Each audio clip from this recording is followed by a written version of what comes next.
Hola, ¿qué tal? Muy buenos días. Yo soy Kimberly Armengol. Bienvenido a Punto y Coma. Usted ya lo sabe, ante un cambio de gobierno siempre vienen una serie de reformas políticas, administraciones que cambian la forma en que se han hecho las cosas tradicionalmente. En esta ocasión vamos a hablar del futuro de las organizaciones sociales y las estancias infantiles ante el recorte de presupuesto. Acompáñenos. Desde enero, el nuevo gobierno federal suspendió la entrega de 950 pesos mensuales que la entonces Secretaría de Desarrollo Social, la SEDESOL, le pagaba por niño a las estancias infantiles en todo el país. De acuerdo con el Diario Oficial de la Federación, en el presupuesto de egresos de 2019 se destinaron únicamente 2.041.621.313 pesos para el programa de estancias infantiles para apoyar a madres trabajadoras, mientras que un año antes se destinaron 3.788.509.242 pesos. Esto afecta a 315.000 niños de madres y padres solteros que dependían del subsidio para el pago de las guarderías. De igual forma, organizaciones de la sociedad civil se declararon sorprendidas por la decisión del gobierno de retirar los recursos al programa de fondos de conversión social, que es principal financiamiento con el que cuentan para realizar sus actividades. Integrantes de estas organizaciones resaltan que aunque no era un monto exorbitante, sí contaba con reglas de operación y transparencia. Lo más grave es que muchos temas que se trabajan en estos espacios no tienen recursos, por lo que se limitarán a las acciones en favor de la sociedad.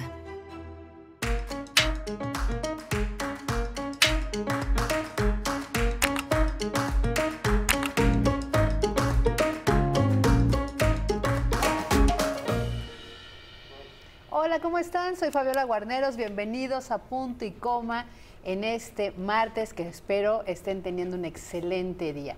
Y pues ya como nos platicaba nuestra queridísima Kim, a quien saludo. Aquí, ¿cómo estás, Fabi? Bien. Buenos días. Esa es como una luz de energía. Es pedirle a los espíritus que nos ayuden a levantarnos temprano estos días de Punto y Coma. Ah, sí es cierto, muy bien. Y pues de platicar de este tema que aparentemente está haciendo mucho ruido, sobre todo en redes sociales, y que no tenemos mucha conciencia, pero que ahorita que platiquemos del tema, las organizaciones de la ciudadanía, de la sociedad civil, las ONGs, activistas, como usted le quiera llamar, son importantes en nuestro desarrollo de sociedad más democrática. Y hoy están siendo víctimas como de una campaña para denostarlas, para decir que su trabajo no funciona, o para decir que hay corrupción, o para decir que el dinero no tiene que llegar a través de intermediarios y que mejor sea directamente a quien lo necesita, ¿no? Pero tampoco se trata de repartir el dinero a todo el mundo, ¿no?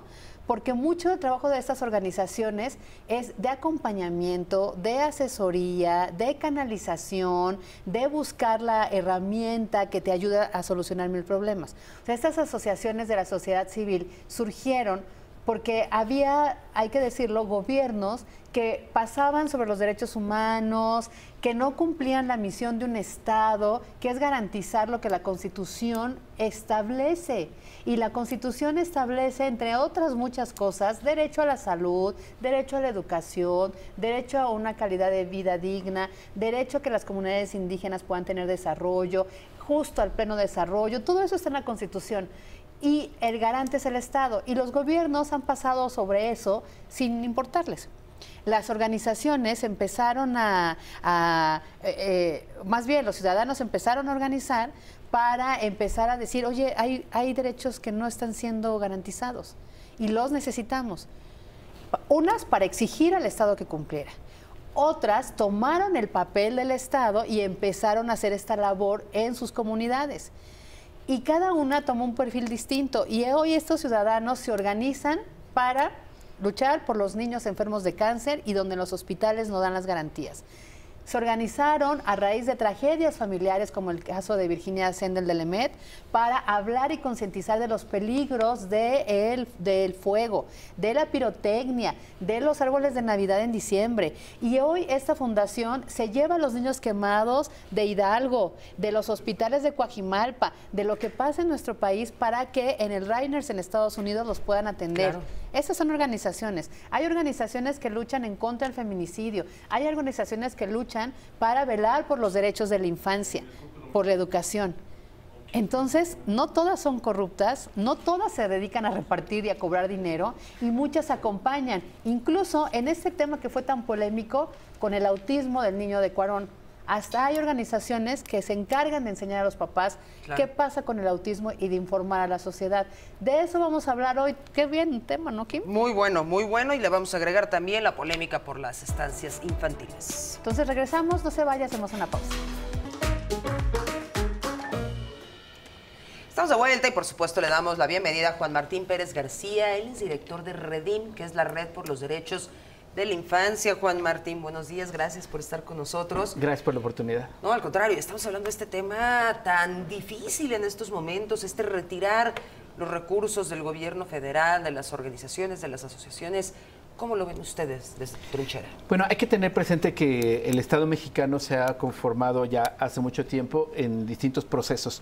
Uno de ellos tiene que ver con nuestra institucionalidad, marcos normativos. Otra tiene que ver con la calidad democrática. Y esto implica que no predomina un solo sector, digamos, del gobierno, y ahí es donde esencialmente las sociedades más modernas tienen un rol fuerte, las organizaciones de sociedad civil, porque se ve como un indicador de calidad de democracia, ¿no?, de mayor participación. Y un tercer elemento es aquellos lugares donde el Estado no llega. Generalmente las organizaciones sociales surgen frente a los vacíos del propio Estado mexicano y atendemos a aquellos que el Estado mexicano y sus instituciones no logran pues alcanzar, ya sea porque no tienen metodologías pertinentes, porque no han invertido o porque son expresiones de discriminación institucional. Pensemos en chicos que viven en calle, víctimas de explotación o trata con fines de explotación sexual, personas indígenas, personas con discapacidad. Y digo, la lista es enorme y creo que podríamos mostrar y recordar que lo que ahora tenemos de avance en términos de políticas sociales para luchar contra la exclusión ha sido conquista de las organizaciones de sociedad civil. Tenemos también un marco normativo, la Ley de Fomento para Organizaciones, y tenemos también ya en el presupuesto de egresos de la Federación desde los años previos recursos que permiten complementar los servicios del Estado a través de organizaciones. Entonces, todo esto en su conjunto definiría una política de Estado en la relación con las organizaciones sociales. Ha sido muy lamentable las expresiones del jefe del Estado mexicano porque como que no alcanza a entender que ya no es candidato, que no es una opinión personal, sino es un representante del Estado mexicano. Y el primero que tiene que respetar las leyes y el Estado de Derecho es él. Entonces, no es por capricho, no es porque se le ocurra decirlo, que los recursos públicos se van a quitar a organizaciones, porque ya están etiquetados en el presupuesto de egresos de la Federación y eso implicaría violentar la ley, porque, reitero, hay una ley de fomento, y porque al final quienes van a verse afectados son niños, niñas y adolescentes más pobres y excluidos, ¿no? Oye, y ahora, justo lo que dices, esas organizaciones surgieron ante un vacío y están reclamando después. Las organizaciones tuvieron que pasar por un proceso de organización y crear esta ley que les da normatividad, que les da presupuesto, que está vigente. ¿Qué pasa con el gobierno federal que de repente decide que esto no existe, porque no puedes quitarle el dinero? Y también cómo explicar que no se trata solo de dinero. Si hay que transparentar, que se transparente. Si hay que pedir cuentas del dinero, en cómo se usa, porque es dinero público, que se pida. Pero ¿por qué de repente pensar que solo es una cosa de transferir dinero del gobierno a ustedes y del gobierno como algo intermediario, donde da a entender que incluso se ordeña ese dinero o no llega, cuando tampoco tiene claro que esas organizaciones tienen un cuerpo de gente, muchos con voluntariado, pero a lo mejor una oficina, y que hay que pagar servicios y que hay que pagar justo mismo para los mismos impuestos? La ley, el predial, la luz, el predial, el agua, ¿no? Asesorías, conocimientos de la ley, y parece que no entiende esta parte. Mira, yo creo que tenemos en la persona de Andrés Manuel como jefe del Estado mexicano y como persona, digamos, como político viejo, una muestra de la fragilidad del Estado mexicano. O sea, tenemos leyes, tenemos una institución o la figura del presidente o el jefe del Estado, pero al mismo tiempo tenemos tal nivel de fragilidad que un cerebro caprichoso puede decir no quiero esto y se trata de desaparecer. Y creo que es un desafío para el Estado de Derecho en nuestro país. Entonces yo lo separaría en apartados. Uno es la narrativa, que me parece que hablar de corrupción sin presentar carpetas de investigación es demagogia. O sea, necesitamos como Estado de Derecho decir hay tales investigaciones, porque cuando se habla mal de una persona sin presentar pruebas es difamación. Claro.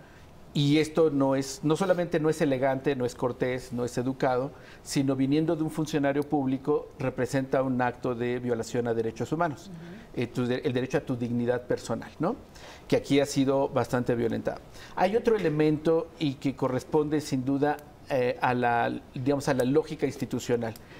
Leyes, presupuestos y demás, y que es importante destacar que las organizaciones de sociedad civil somos las más auditadas. O sea, cada vez va descubriendo el Auditorio Superior de la Federación malos manejos y demás de funcionarios que además hay que decir, Andrés Manuel ya los perdonó de anticipado, no solo a los políticos, sino también a los líderes de los cárteles y demás, y ahí hay una contradicción grave, ¿no? O sea, porque el daño de alto impacto que ocasionan estos personajes políticos o criminales de cuello blanco o criminales de los cárteles no se compara en lo absoluto con lo que puede hacer un acto de corrupción en una esquina o demás, ¿no? Pero cierro nuevamente este apartado. Creo que es súper importante entender que las organizaciones, para que podamos tener este reconocimiento, tenemos que registrarnos ante el Instituto Nacional de Desarrollo Social, ante la Secretaría de Administración, Secretaría de Decreto Público, y nos auditan. Si tenemos deducibilidad de impuestos y no presentamos un informe o algo, en 6 meses estamos obligados a desaparecer y entregar el patrimonio. O sea, hay toda una lógica de controles muy estrictos y auditorías. Sí, es muy complicado, igual con las fundaciones. Exactamente. Todos los deducibles de impuestos. Cuéntanos algo, Juan Martín. Por ejemplo, en Estados Unidos, en Europa, ¿cómo es el financiamiento de las organizaciones? ¿En qué consiste? ¿Cuál es el porcentaje gubernamental, el porcentaje de donaciones? ¿Cómo es? Mira, tenemos varios apartados. Lo primero es que nuestro país tiene muchos problemas de democracia. No somos un país que se caracterice por participación ciudadana. Esto hace que entonces tengamos solo en México, y es muy poquito comparado para 120 millones de personas, 30,000 organizaciones, 32,000 según el conteo que se haga. Y digo, es muy poquito porque si vamos a Brasil, por ejemplo, la cantidad de organizaciones puede alcanzar las 200,000. En los Estados Unidos no tengo el número, pero es enorme, y algo muy particular, pondré los 3 ejemplos: Estados Unidos, Brasil y España. Estados Unidos tiene una cultura de filantropía muy desarrollada, y hay muchas y muchos ciudadanos que aportan y colaboran directamente con organizaciones y que atienden directamente temas o temáticas, ni siquiera población, sino acciones puntuales.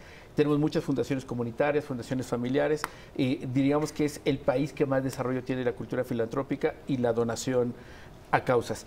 Europa, por ejemplo, ha desarrollado también, en términos de su calidad democrática, particularmente España, un gran marco normativo de apoyo a organizaciones, y hay mucho presupuesto público que se ejerce a través de las organizaciones, como el caso de Brasil, Chile, Uruguay, donde las organizaciones son entidades de interés público.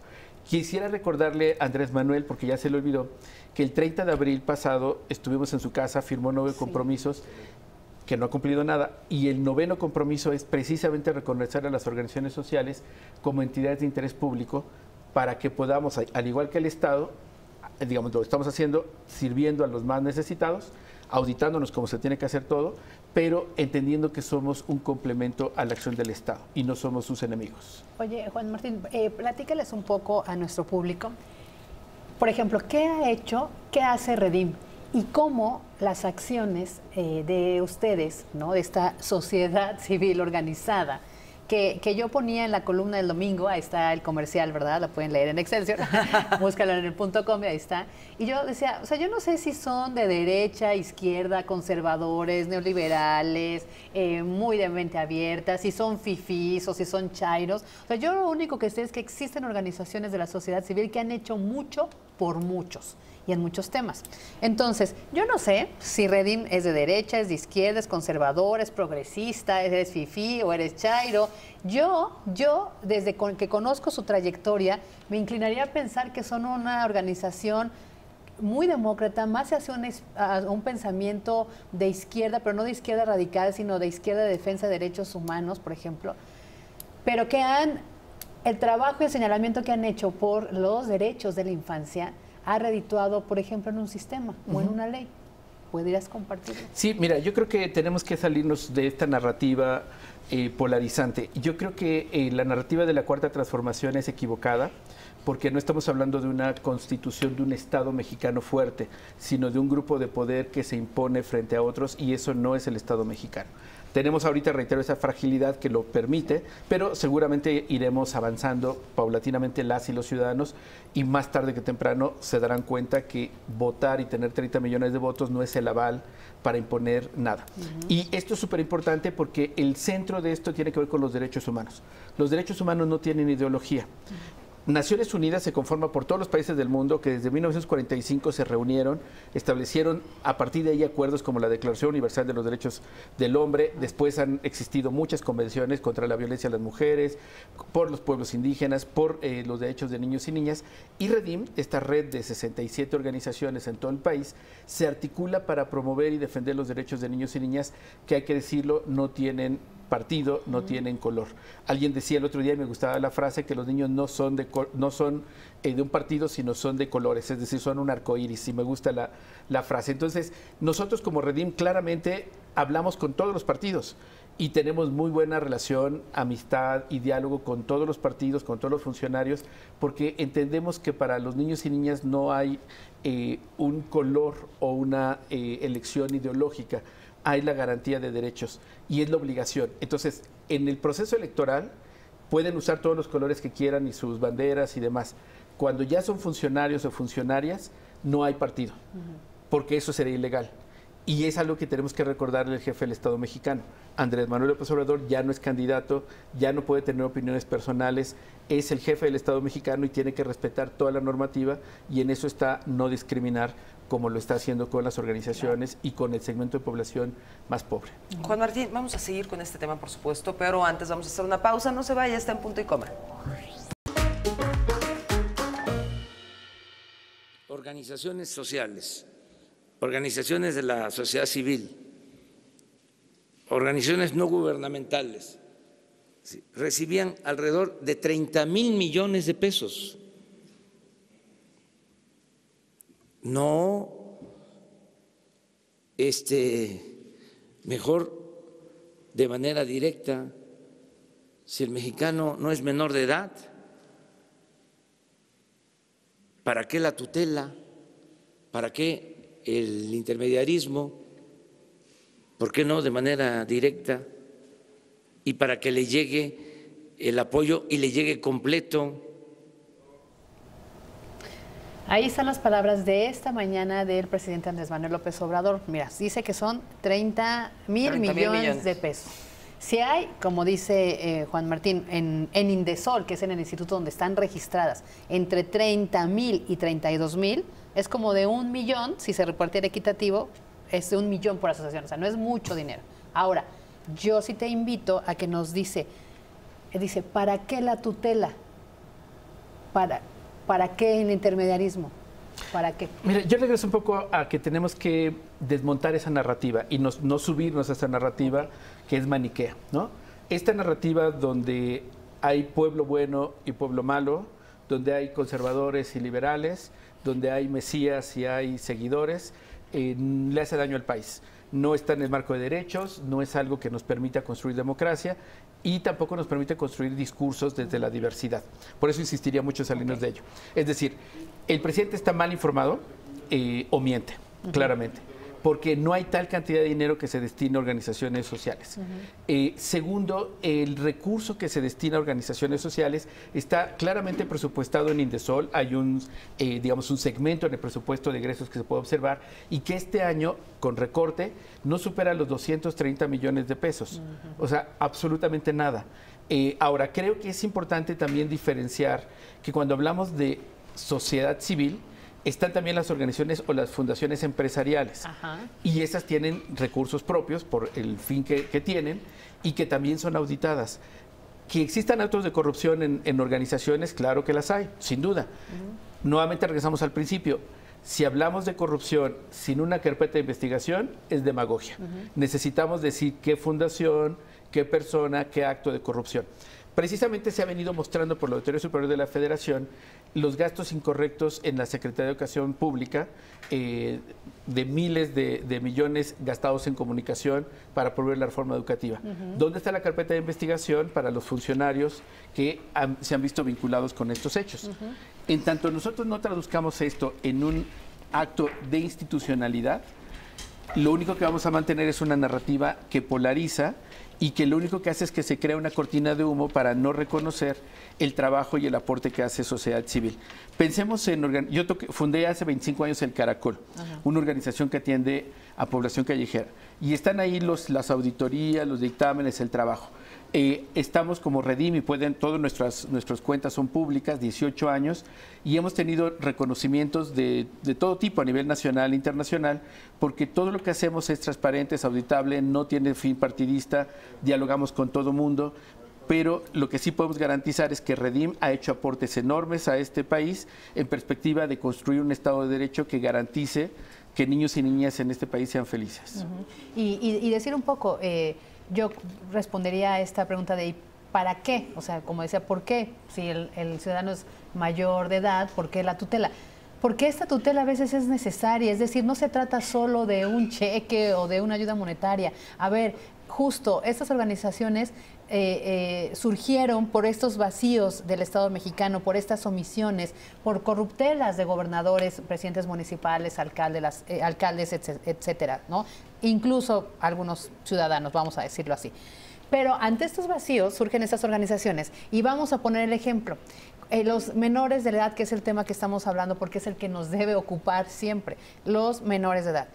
Si hay menores de edad en situaciones vulnerables de violencia, no solo se requiere un cheque para irlo a que se cure, no sé, de algún golpe familiar o de alguna quemadura de cigarro, o que la mamá en esta violencia, en esta desesperación porque el padre la golpeó, con ese dinero que recibió vaya y compre ese día la comida y se calme y entonces ya no golpea a la familia. No, esas organizaciones surgen para acompañar a esa familia, canalizar al menor a una ayuda, canalizar a la mamá, al papá, si no se puede porque es una dinámica familiar muy complicada, empiezas a empoderar a la mamá, a la mujer, para que ella pueda empezar a componer su hogar familiar y entonces entender que hay derechos, que ella no puede ser violentada, que no lo debe permitir.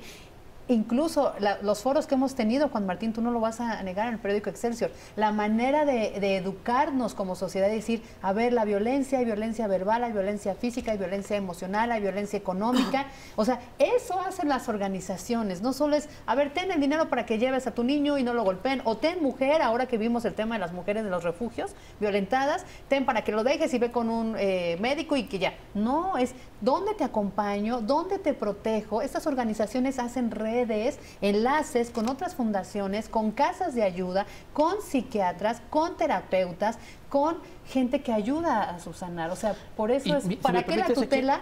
Claro. Para esto. Fabiola, porque lo que necesitamos es entender que nuestro país, como cualquier otro, necesita políticas públicas. Esto implica marcos normativos, instituciones responsables y presupuesto. Dar dinero a las personas, la evidencia nos da cuenta que no ayudan. Y hay que recordar, y hay una paradoja, Andrés Manuel se inspiró mucho en Salinas de Gortari. Recordemos que hace más de 30 años Salinas de Gortari inicia con el programa Solidaridad, que era dar dinero directamente a la población.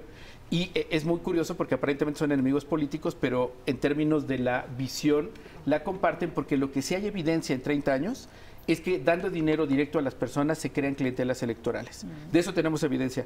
Coneval, la Auditoría Superior de la Federación y muchas cosas. Tenemos evidencia que dando directo a las personas tarjetas con dinero, tenemos 47% de personas en pobreza en este país y más de 30 años de programas de transferencia monetaria. Sí tenemos evidencia que cuando haces políticas públicas, tienes la posibilidad de mover indicadores. Por ejemplo, las estancias infantiles han permitido mover los indicadores que nuestro país tenía de rezago, de falta de cobertura en educación inicial o acceso a la educación a partir de los 3 años con las estancias infantiles.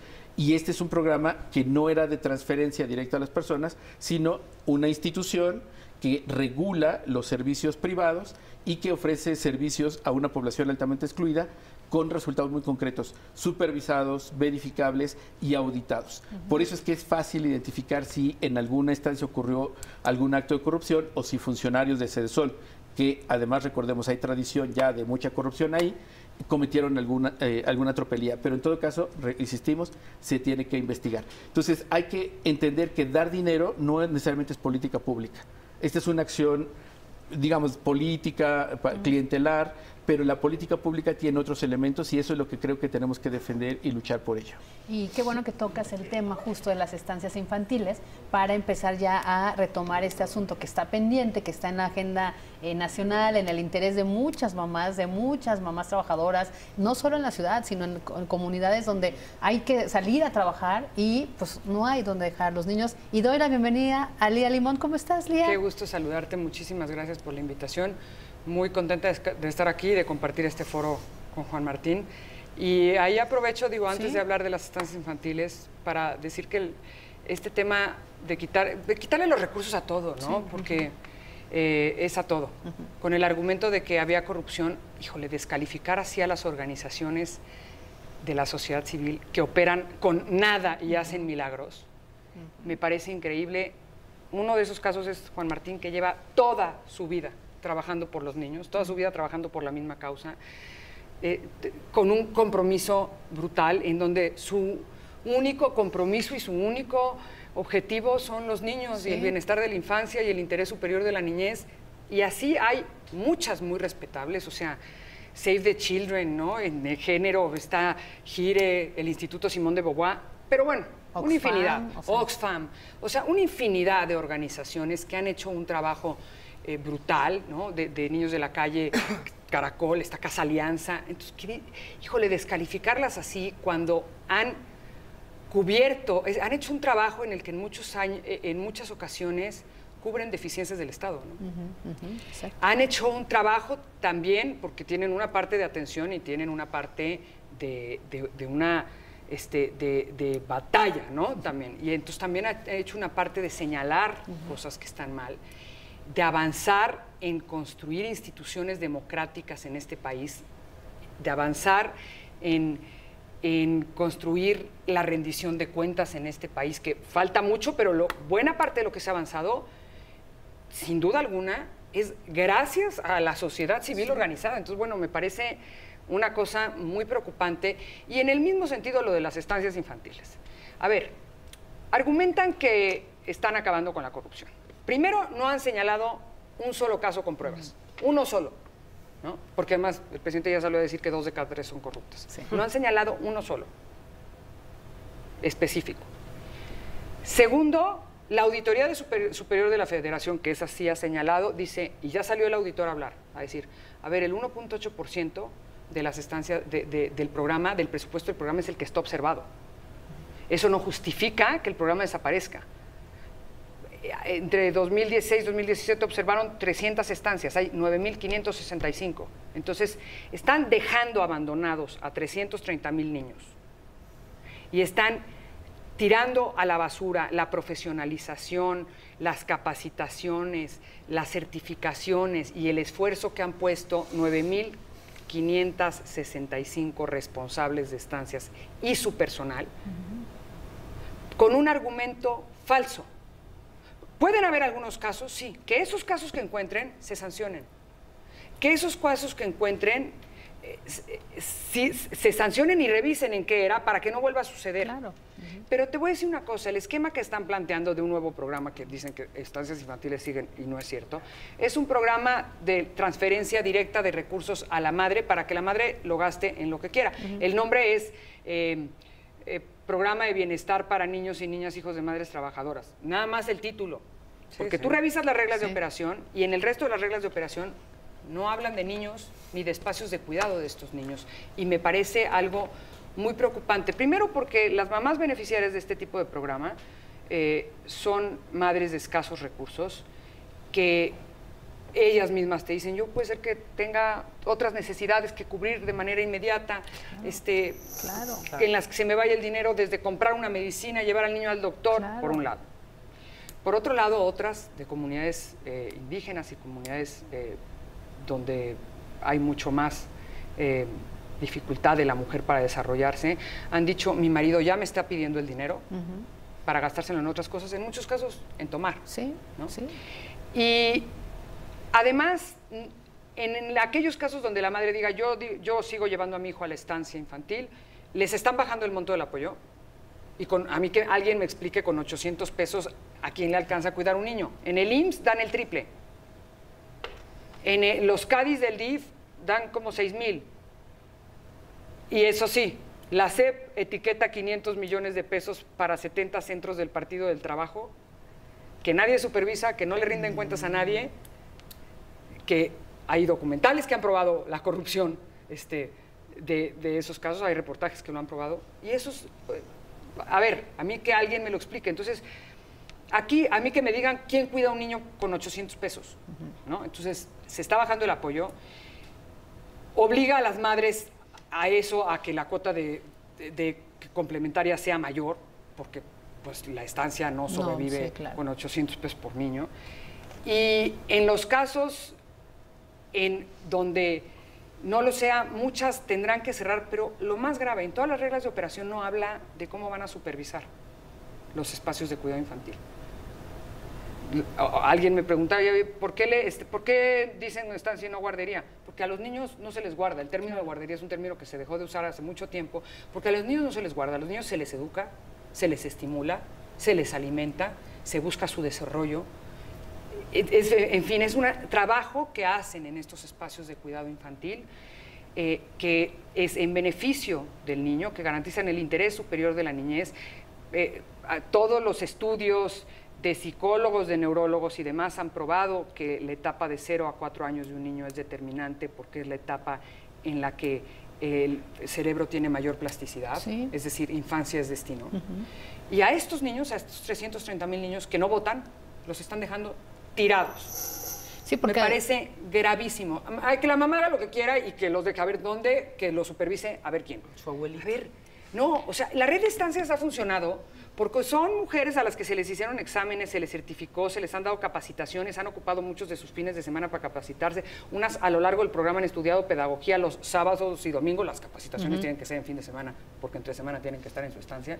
Y en fin, han hecho un enorme esfuerzo por seguir con este proyecto que están tirando a la basura, desgraciadamente, y que me parece lamentable. Ayer presentábamos juntos una queja en la Comisión Nacional de Derechos Humanos de responsables de estancias infantiles y madres trabajadoras, junto con nosotros y algunas otras organizaciones, justamente pidiendo medidas cautelares, porque se está dejando tirado a los niños y se está dejando tirado su cuidado, y se están violando los derechos de la infancia, los derechos de las mujeres, aún políticas que contribuyan a la equidad, y se está generando una discriminación para los más desfavorecidos. Lía, Juan Martín, Kim, ustedes que nos están en casita nos acompañan. Vamos a hacer una pausa y regresamos justo para hablar de esta petición ante la Comisión Nacional de Derechos Humanos para preservar precisamente los derechos humanos. Vamos a hacer una pausa y regresamos. Estamos de vuelta en Punto y Coma con este importantísimo tema. Antes de la pausa, Juan Martín y Lía nos estaban comentando que ayer presentaron la queja. Cuéntanos, ¿qué hicieron? ¿Cómo fue? Sí, bueno, nos reunimos el día de ayer con el primer visitador, Ismael Eslava, para presentar una queja. Ya esta sería la tercera que tiene la Comisión Nacional, pero expresamente lo que hablamos con el primer visitador, que ya de esto por supuesto está enterado el presidente de la Comisión Nacional, es la petición expresa de que la Comisión haga uso de los recursos jurisdiccionales o no jurisdiccionales que tiene, como las medidas cautelares. Esto implicaría que la Comisión intervenga, ya lo ha hecho con posicionamiento, su propio Consejo Consultivo también, para evitar que la afectación pueda ir creciendo.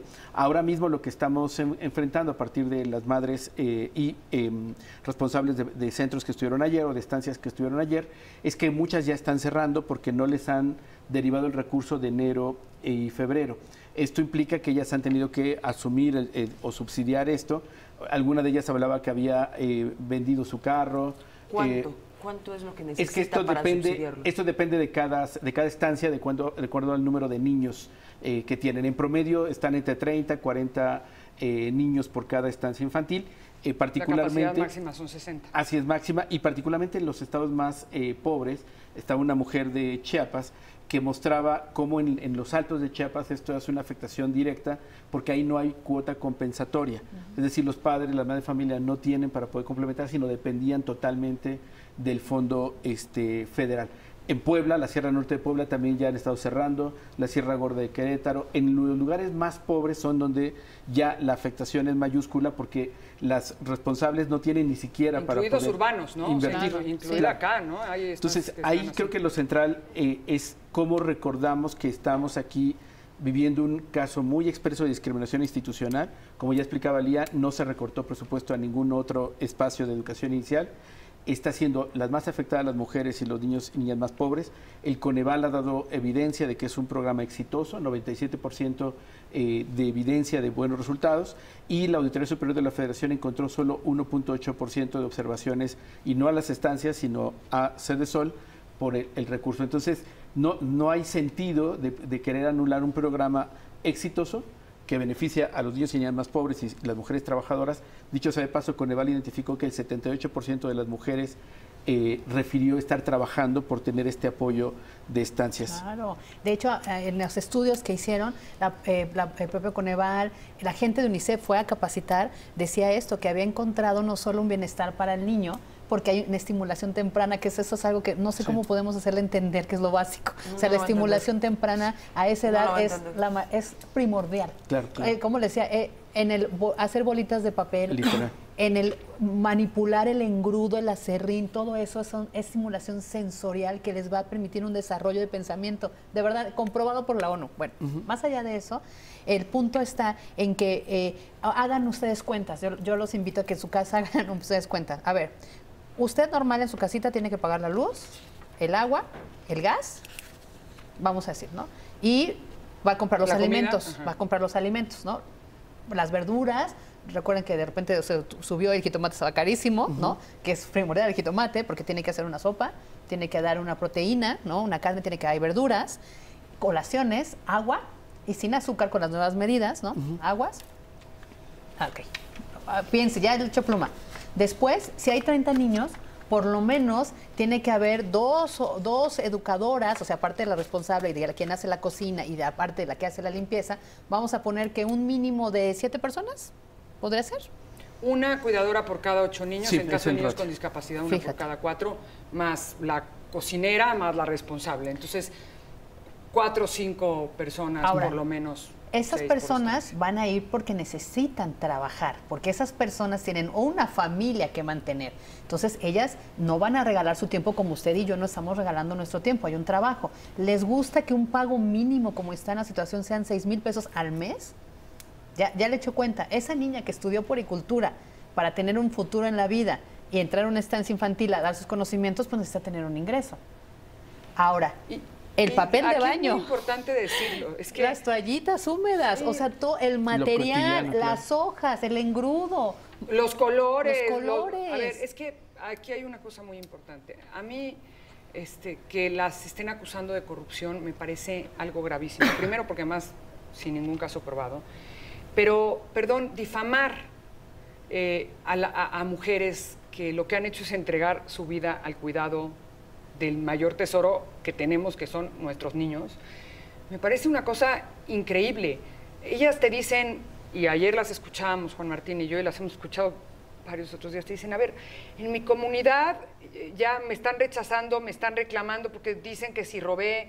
Y claro, pues ¿por qué? Porque el presidente y la subsecretaria Ariadna Montiel les están llamando corruptas. Sí. Una de las cosas que planteamos en la queja ante la CNDH entre las medidas cautelares es una disculpa pública. Claro. Una disculpa pública porque más ellas dicen, a ver, y si ya no vamos a tener apoyo, pero además ya la gente escuchó que el presidente nos dijo corruptas, pues ¿cómo van a confiar en nosotros? Y eso me parece que no se vale. Y ellas dicen, el mismo trabajo que a él le costó llegar a la presidencia de la República, a nosotros nos ha costado mantener nuestro trabajo y nuestro espacio de cuidado, porque las supervisiones no son cualquier cosa. Las supervisiones de DIF, de Sedesol, antes, ahora Bienestar, de supervisiones de Protección Civil y de COFEPRIS, de Salubridad, son... les checan, bueno, hasta la uña, literal. Hay observaciones de por qué no traía las uñas esmaltadas o por qué no traía las uñas cortas, la asistente, así. Entonces, ellas han hecho un esfuerzo infinito por profesionalizarse, capacitarse, hacer un buen trabajo, al grado de que la SEP hoy les confía el primer año de preescolar, habiéndola certificado, ¿no? Y dicen, o sea, ¿con qué derecho me dice corrupta cuando lo único que yo tengo es un modo de vida digno a través de un impulso de un proyecto que, además de apoyar a madres trabajadoras y atender a los niños, genera empleo, es decir, genera oportunidades?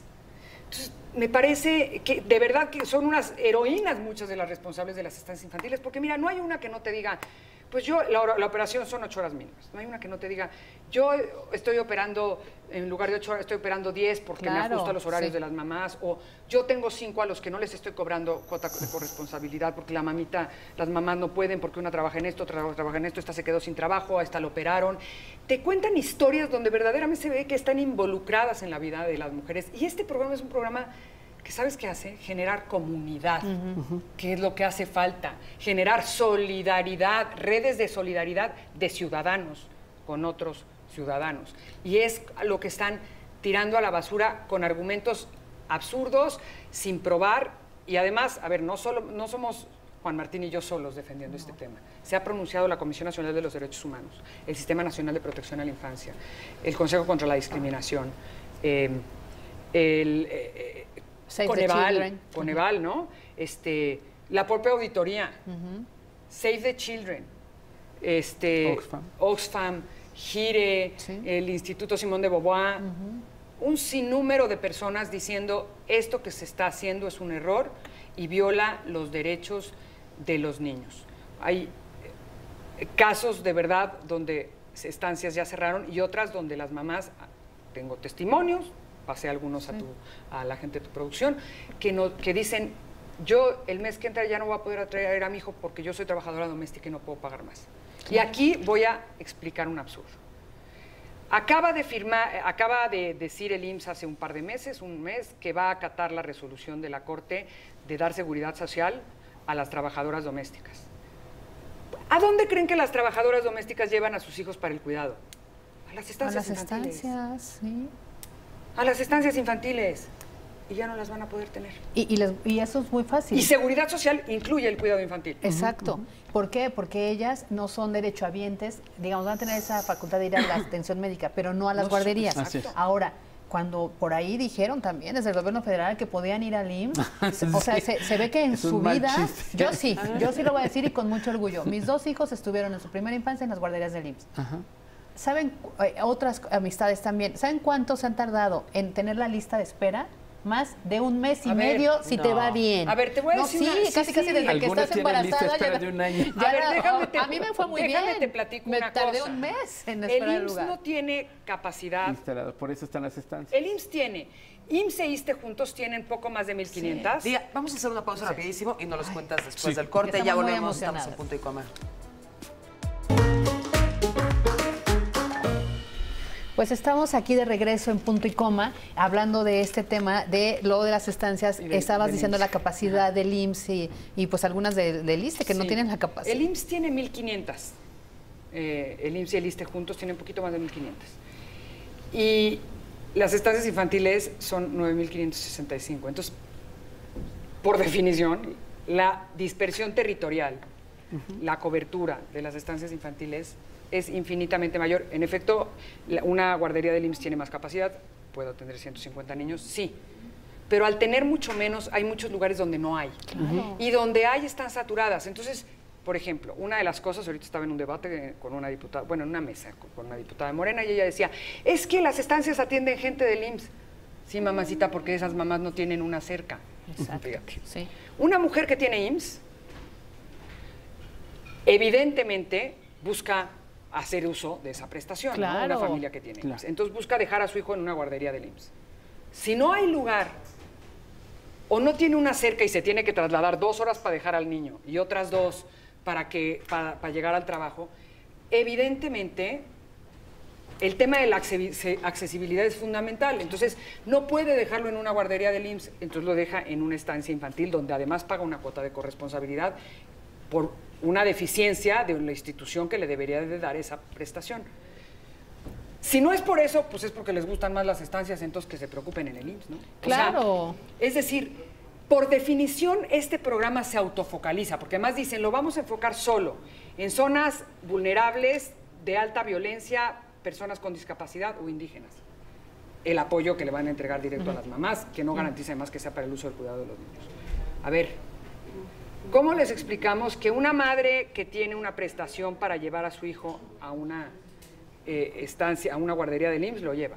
Una madre que tiene los recursos para pagar una particular, paga una particular o paga servicio doméstico, una nana que lo haga, ¿no?